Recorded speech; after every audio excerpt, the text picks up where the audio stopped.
there appears to be a growing sense of bipartisan accomplishment. Hard to believe, but it's happening. Senior political analyst Brit Hume is here with more about the era of good feeling. Good evening, Brit. Hi, Bret. Well, it's too soon to say that a new day has dawned on Capitol Hill, but there is definitely light on the horizon. Why, yesterday, John Baier leaned over and kissed Nancy Pelosi in the White House Rose Garden. That was unusual enough, but so was the event they were attending, a signing ceremony for a bill passed on a bipartisan basis to resolve a long-standing problem involving payments to doctors under Medicare. Also yesterday, the Senate reached a compromise allowing a bill to combat human trafficking to go forward. That, in turn, cleared the way for a vote this week on the nomination of Loretta Lynch to be Attorney General.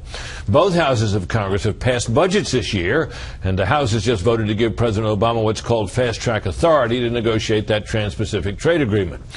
Big fights remain ahead over the budget and that trade deal, as you've heard, and much else.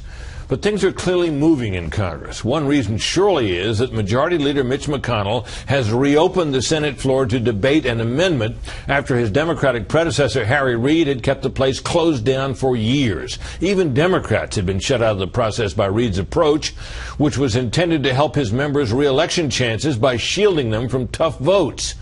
Well, we saw how well that worked.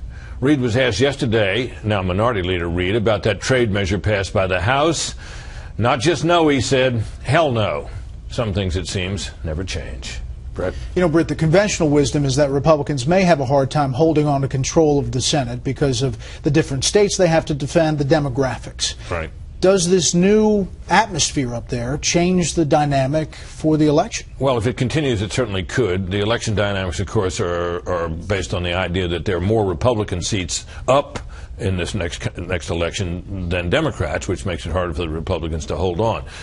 But if they can at least show a record of achievement and show that they've broken the ice in which the Senate seemed frozen for so long, that, it seems to me, will help them quite a lot, particularly if this, as I say, continues and there are more measures passed. Now, look, some in their own ranks will not like what gets passed because compromises are necessary, but some on the left won't like them either. And it shows how much Senator Reid may have been a goalie for the Obama. It certainly shows that Senator Reid was, in his handling of the Senate, was a major factor in this situation with Congress, for sure. All right, Brit, thank you. You bet.